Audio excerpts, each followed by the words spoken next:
সময়টা 1800 শতকের শুরুর দিকে। আমেরিকায় তখন একচেটিয়া চলছে কৃতদাস প্রথা ও কৃষ্ণাঙ্গদের প্রতি অত্যাচার। আমেরিকার দক্ষিণ ভাগ অত্যাচারে জর্জরিত হলেও উত্তর ভাগে এর কোনো প্রভাব পড়েনি। এই কঠিন সময়ে 12 ফেব্রুয়ারি 1809 সালে কন্টাকির সিঙ্কিং স্প্রিং ফার্মে খুব সাধারণ গরিব পরিবারে জন্মগ্রহণ করে আব্রাহাম লিঙ্কন। ছোট থেকেই বাবা থমাস লিঙ্কনের মতাদর্শে বড় হয়ে ওঠা লিঙ্কনের মনে ছিল বিদ্রোহী মানসিকতা। 1818 সালে পিজিয়ান খাঁড়িতে তার প্রিয় বন্ধু উইলের উপর হওয়া অত্যাচারের বিরুদ্ধে রুখে দাঁড়ানোর ঘটনা তার জীবন আমূল পাল্টে দেবে কখনো ভাবেনি। সেদিন সর্বসমক্ষে বাবা অত্যাচারী জ্যাক বার্ডসের বিরোধিতা করার ব্যাপারটা জ্যাক ভালো চোখে দেখে না। তার অধীনে কাজ করা লোকের এই দুর্ব্যবহারের জন্য অপেক্ষা ছিল রাত হওয়ার। লিঙ্কন তখন তার প্রতিদিনের ঘটনা ডায়েরিতে লিপিবদ্ধ করতে ব্যস্ত ছিল। হঠাৎ দেখে খুব সন্তর্পণে জ্যাককে প্রবেশ করতে। তাকে বড্ড অদ্ভুত দেখাচ্ছে, ঠিক যেন মানুষ রূপী পিশাচ। জ্যাক এসে লিঙ্কনের মা ন্যান্সির পাশে বসতে লিঙ্কন ভয়ে লুকিয়ে যায়। সকাল হতেই নামলো বিভীষিকা। ন্যান্সি কেমন অদ্ভুত আচরণ করছে। ডাক্তার দেখে ভয় হাল ছাড়ল। তার হাতের ক্ষতস্থান বিষিয়ে উঠেছে। সবাই চলে যেতেই ন্যান্সি ছেলেকে শেষবারের মতো বুকে জড়িয়ে ধরল। মায়ের কোলে লিঙ্কন নিজের লেখনী শোনাতে শোনাতে ন্যান্সি শেষ নিঃশ্বাস ত্যাগ করে। সেদিন বাবা ওকে শক্তভাবে ধরে বলেছিলেন সারা জীবন প্রতিহিংসার আগুনে লিঙ্কন যেন তার নিজের জীবন নষ্ট না করে। লিঙ্কন অবশ্য বাবার কথা রেখেছিল, কিন্তু ওনার মৃত্যুর পর লিঙ্কন সব প্রতিশ্রুতি থেকে মুক্ত হয়ে যায়। এরপর কেটে গেছে বেশ কয়েকটা বছর। মাত্র 9 বছর বয়সে মাকে হারানোর কষ্ট সে আজও বয়ে বেড়াচ্ছে। তার একমাত্র লক্ষ্য জ্যাককে হত্যা করা। সুরাখানায় নেশায় বুঁদ লিঙ্কনকে দেখে পাশ থেকে একজন অজানা ব্যক্তি বলল, মানুষ এমন নেশা তখনই করে যদি সে কাউকে ভীষণ ভালোবাসে, আর না হলে কাউকে খুন করতে চায়। লিঙ্কন কিছু না বলে চুপচাপ বেরিয়ে যায় জ্যাকের উদ্দেশ্যে। জ্যাক তখন তার ঊর্ধ্বতন অ্যাডাম ও ভাডোমার আদেশ পালন করতে ব্যস্ত। তারা হেনরি নামের কাউকে খুঁজছে। ওরা বেরিয়ে যেতেই জেটির নিচে লুকিয়ে থাকা লিঙ্কন মায়ের মৃত্যুর বদলা নেওয়ার জন্য জ্যাকের উপর হামলা করে, কিন্তু লক্ষ্য বিচ্যুত হলে জ্যাক উল্টে হানা দেয়। লিঙ্কন গুদামে ঢুকে দরজা লাগিয়ে বন্দুক রিলোড করতে ব্যস্ত হয়ে পড়ে। তখনকার বন্দুক এখনকার মতো ছিল না, সেটায় বারুদ ঢুকিয়ে ম্যানুয়ালি চালাতে বেশ বেগ পেতে হয়। কিন্তু এইবার সে লক্ষ্যভ্রষ্ট হল না। অব্যর্থ নিশানায় তার চোখ সহ খুলি উড়িয়ে দেয়। জ্যাককে মেরে লিঙ্কন যেতে গিয়ে চমকে উঠল। জ্যাকের বডি উধাও। আচমকা জ্যাক পিশাচে পরিবর্তিত হয়ে লিঙ্কনকে মেরে কাবু করে ফেললে ঘটনাস্থলে এসে বাঁচালো সুরাখানার সেই অজানা লোকটা। যখন জ্ঞান ফিরল দেখে নরম বিছানায় শুয়ে। অচেনা জায়গা দেখে লিঙ্কন কোন রকমে বড় হল ঘরে আসলে পরিচয় হলো সেই অজানা লোক হেনরি স্টার্জেসের সাথে। হেনরি বলে, তুমি যাকে মারতে চাইছো তাদের হত্যা করা এতটা সহজ নয়, কারণ তারা পিশাচ, এক কথায় ভ্যাম্পায়ার। তারা গোটা আমেরিকায় ছড়িয়ে রয়েছে। তাদের একজনকে মেরে লাভ নেই, বরং আসল মাথা সব সমস্যার মূল কারণ। আমার কাজ সঠিক মানুষ খুঁজে তাদের ট্রেনিং দিয়ে ভ্যাম্পায়ার হান্টার তৈরি করা। লিঙ্কন ওকে ট্রেনিং দিতে বললে হেনরি কয়েকটা শর্ত রাখে। প্রথমত, বদলা নেওয়ার মানসিকতা ছেড়ে তাকে শিকারীর মতো জীবনযাপন করতে হবে। না থাকবে পরিবার, না থাকবে কোনো বন্ধু। দ্বিতীয়ত, সে নিজের ইচ্ছে কাউকে মারতে পারবে না, বরং শিকার খুঁজে দেবে হেনরি। লিঙ্কন জ্যাককে মারার অভিপ্রায় নিয়ে শুরু করলো ট্রেনিং। ছোট থেকে সে কাঠ কাটার জন্য কুড়ুল চালানোয় দক্ষ ছিল, তাই সেটাকে লিঙ্কন প্রধান হাতিয়ার হিসেবে বেছে নেয়। চলতে থাকে লক্ষ্য স্থির রেখে প্রশিক্ষণ। পিশাচদের প্রতিবিম্ব হয় না এবং সময় পেলে তারা অদৃশ্য হতে পারে। তাই না দেখে শুধুমাত্র তাদের উপস্থিতি অনুভব করে সঠিক সময় আক্রমণ করার দক্ষতা অর্জন করতে হবে। শত্রুদের দ্বিতীয় সুযোগ দেওয়া মানে মৃত্যু। তবে বিষয়টা হলো, শুধু হাতিয়ার দিয়ে পিশাচদের মারা সম্ভব নয়। আসলে জুডাস যখন যীশু খ্রিস্টের সাথে বিশ্বাসঘাতকতা করেছিল, তখন তার পরিবর্তে জুডাসকে 30টা রূপোর টুকরো দেওয়া হয়। আর তখন থেকে রূপো পাপের প্রতীক হওয়ায় পিশাচদের জন্য রূপো অভিশপ্ত। তাই রূপোর হাতিয়ার দিয়ে পিশাচদের নিধন করা সম্ভব। জ্যাক এই পিশাচদের সাগরেত মাত্র।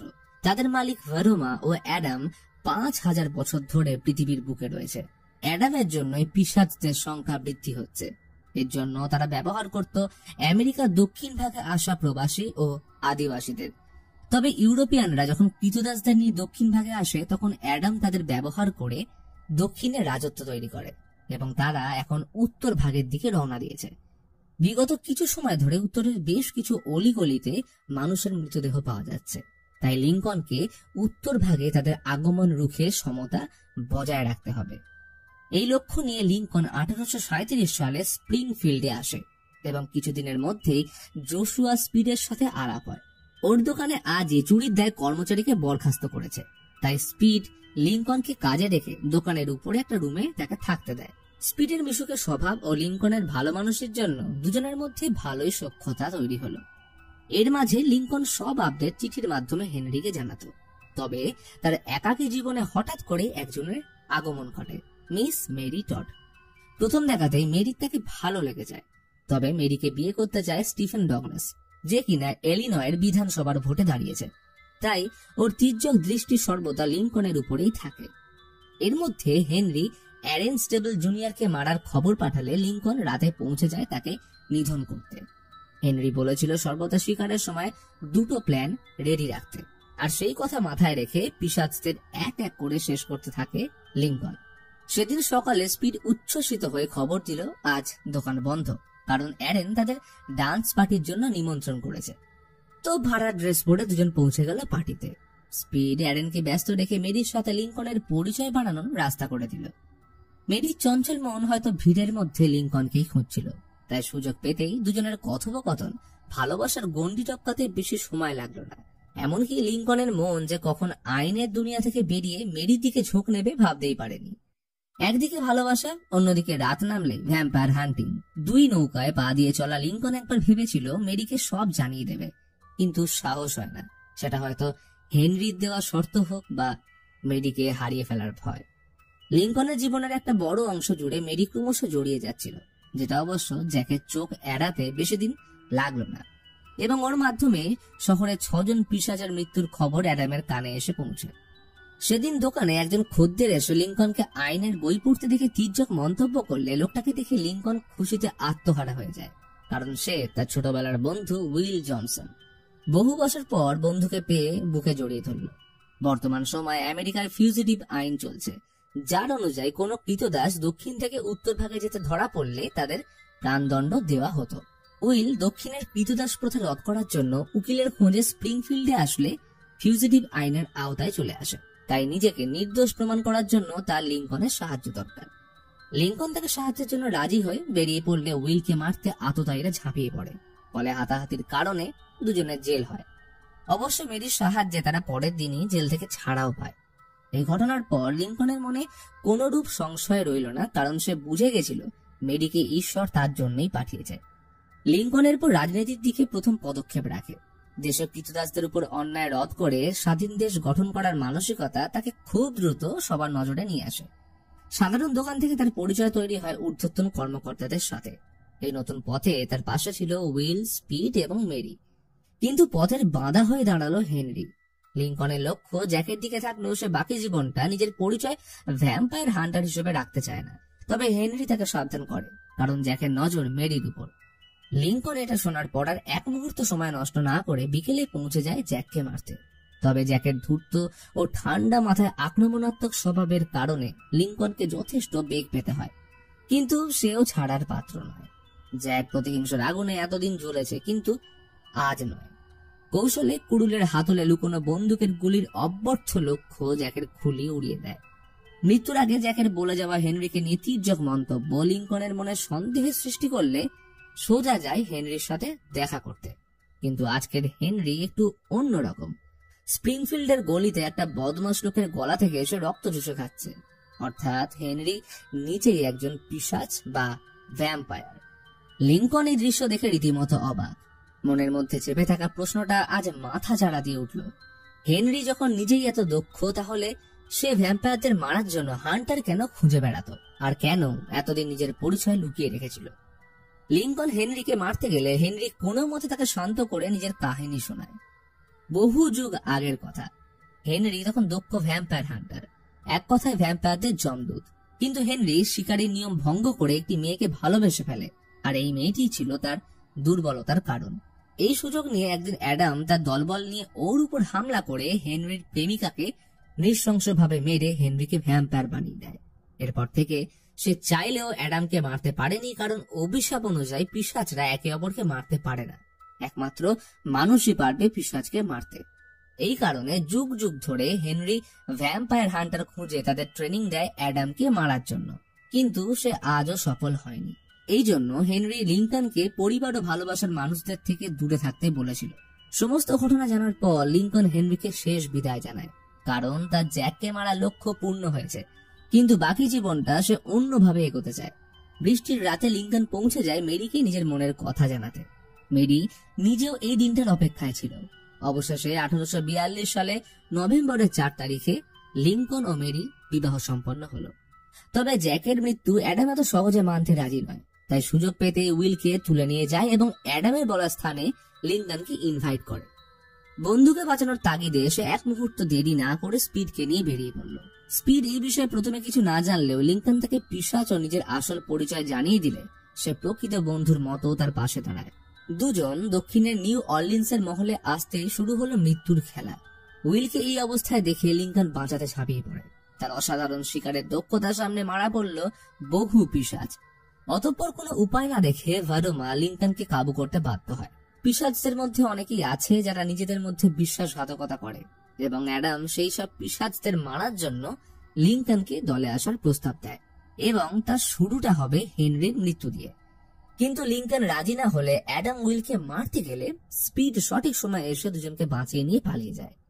ওই জায়গা থেকে স্থলপথে আসা সহজ ছিল না, তাই কৃতদাসদের একজন তাদের নৌকায় পালাতে সাহায্য করে। মহিলাটি তাদেরকে সেখানকার একটা গুপ্ত চার্চে নিয়ে আসে, যেখানে বেশ কয়েকজন কৃতদাস তাদের পরিবার সহ লুকিয়েছিল। লিংকন তাদের করুণ অবস্থা দেখে রাজনীতির পথ অবশেষে বেছে নেয়।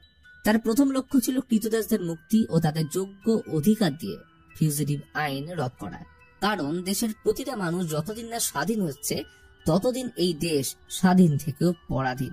তবে হেনরি এই প্রস্তাবে খুশি নয়, কারণ কৃতদাস না থাকলে পিশাচ উত্তর ভাগে ঢুকে সাধারণ মানুষদের শিকার বানাবে, তাই সমতা বজায় রাখা জরুরি। এই ভিন্ন মতাদর্শের কারণে লিংকন হেনরির থেকে আলাদা হয়ে সম্পূর্ণভাবে পিশাচ জগৎকে বিদায় জানিয়ে নিজের আদর্শকে হাতিয়ার বানিয়ে লম্বা সংঘর্ষের পর 1860 সালে 16ই নভেম্বর আমেরিকার 16তম প্রেসিডেন্ট হিসেবে নির্বাচিত হয়। এরপর 12ই এপ্রিল 1861 সালে গৃহযুদ্ধ শুরু হলে বহু সৈনিক মারা যাওয়ার ব্যাপারটা লিংকনকে ক্রমাগত ভাবিয়ে তোলে। একদিকে দেশ, অন্যদিকে পরিবার। এর মাঝে আসলো এক ভয়ানক বিপত্তি। অ্যাডাম বদলা নেওয়ার জন্য ভাডোমাকে বাড়ির কাজের লোক হিসেবে লিংকন হাউসে পাঠালে ভাডোমা লিংকনের পুত্র উইলির হাতে কামড়ে দেয়। ফলে লিংকনের মায়ের যেমন অবস্থা হয়েছিল ঠিক একই অবস্থা হয় উইলির। ডাক্তার হাল ছেড়ে দিলে উইলির অবস্থা দেখে লিংকনের বোঝার অবকাশ রইল না। মনে পড়ে যায় মায়ের ভয়াবহ স্মৃতি। লিংকনের একমাত্র সন্তান মারা গেলে মেরি পাগল হয়ে যায়, এবং লিংকনের অবস্থা প্রায় একই রকম। এই কঠিন সময়ের মধ্যে হেনরি দেখা করতে এসে প্রস্তাব দেয় সে চাইলে মৃত উইলিকে জীবিত করতে পারে, কিন্তু সে ভ্যাম্পায়ারে পরিণত হবে। কিন্তু লিংকন এতে রাজি হয় না। অন্যদিকে মেরি লিংকনের লেখা ডায়েরি থেকে তার বিগত জীবনের কথা জেনে ফেলে। লিংকন তাকে অনেক বোঝানোর চেষ্টা করে, কিন্তু ওর বক্তব্য ছিল যে মানুষটা এতদিন তার পরিবার বাঁচানোর জন্য সত্যিটাকে লুকিয়ে রেখেছিল শেষমেশ কি পারল পরিবারকে বাঁচাতে। ফলে কোনো উপায় না থাকায় হেনরি প্রস্তাব দিল অ্যাডামের সাথে সমঝোতা করার, কারণ উইলের মৃত্যু সবে তো শুরু, আগামী সময়ে মৃতের সংখ্যা আরো বাড়বে। একদিকে পরিবার, অন্যদিকে দেশের কয়েক লাখ সৈন্যদের মৃত্যু ও যুদ্ধের পরাজয়ের অন্তিম লগ্ন। উত্তর ভাগ দখলের জন্য গৃহযুদ্ধে লিংকনের বিরোধী দলকে সাহায্য করতে অ্যাডাম পিশাচদের পাঠায়। তারা উত্তরের সৈন্যদের খুব সহজে যুদ্ধক্ষেত্রে পরাস্ত করলেন। জেনারেল লিংকনকে আদেশ দেয় ওয়াশিংটন ডিসি খালি করার, কিন্তু যুদ্ধক্ষেত্রে অস্বাভাবিকভাবে বিরোধী সৈন্যদের আক্রমণের খবর লিংকনের কানে আসতেই মনে পড়ে যায় কিছু পুরনো স্মৃতি। তাই সময় নষ্ট না করে আদেশ দিল গোটা শহরে যত রূপোর জিনিস আছে সব একত্র করে হাতিয়ার তৈরি করার, আর এই রূপোর হাতিয়ার যেমন করেই হোক সবার অজান্তে যুদ্ধক্ষেত্রে পাঠাতে হবে। কিন্তু লিংকনের এই খবর স্পিড ভাডোমাকে জানিয়ে বিশ্বাসঘাতকতা করল। এসে যায় অন্তিম লগ্ন।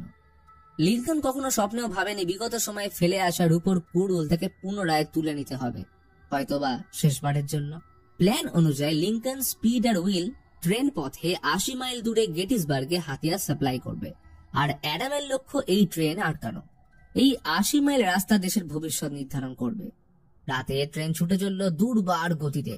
স্পিড প্রতি পদে লিঙ্কনের গতিবিধির উপর নজর রাখছে। তবে ট্রেন সফরে সবার অজান্তে রয়েছে তৃতীয় ব্যক্তি হেনরি। সে লিঙ্কনকে জানায় স্পিড তাদের সব খবর অ্যাডামকে জানিয়ে দিয়েছে, কিন্তু লিঙ্কন তার কথায় বিন্দু মাত্র কর্ণপাত না করলেও তার ভুল পরবর্তী সময় ভেঙে যায়, কারণ ট্রেন ঘিরে ফেলেছে পিশাচের দল। প্রথম হামলা হয় উইলের উপর। সে একে একে পিশাচদের মেরে লিঙ্কনকে সতর্ক করে, যেমন করেই হোক তাদের ইঞ্জিন থেকে দূরে রাখতে হবে। শুরু হলো উইল আর লিঙ্কনের মরণ বাঁচনের লড়াই। সময় পেরিয়ে গেছে, চুলে পাক ধরেছে, কিন্তু লিঙ্কন স্বীকার করতে ভোলেনি। হেনরি শেখানোর প্রতিটা কথা তার মাথায় ঘুরছে। উইলের সাথে যুগলবন্দি করে পিশাচদের হত্যা করা কোন সুপারহিরো সিনেমাকেও হার মানায়। এই লড়াই শুধু লিঙ্কনের পরিবার ও সন্তানের জন্য নয়, বরং গোটা দেশের জন্য। কিন্তু তাদের এই হত্যালীলা থামালো স্বয়ং অ্যাডাম। তার শক্তির কাছে এরা দুজন বেশিক্ষণ টিকতে পারে না। অ্যাডাম এক ঝটকায় উইলকে ট্রেন থেকে ফেলতে গেলে লিঙ্কন কোন রকমে ওর পা ধরে ফেলে। অ্যাডাম সুযোগটা কাজে লাগিয়ে লিঙ্কনকে কামড়াতে গেলে হেনরি সঠিক সময় তাকে বাঁচিয়ে নেয়। আর অন্যদিকে ভার্ডোমা ট্রেন লাইনে আগুন লাগিয়ে দিল। আর এইখানে আসে সব থেকে বড় টুইস্ট। অ্যাডাম দেখে গোটা ট্রেনে কোথাও রূপো নেই, বরং কাঠের বক্সে রয়েছে ভর্তি পাথরের টুকরো। অর্থাৎ স্পিড বিশ্বাসঘাতক নয়, সে জেনে বুঝেই ভার্ডোমাকে ভুল খবর দিয়েছিল যাতে সবার নজর এই ট্রেনের উপর আসে এবং সকল পিশাচ সহ অ্যাডাম ও ভার্ডোমাকে মারতে পারে। তবে এখন এদের কে বাঁচাবে?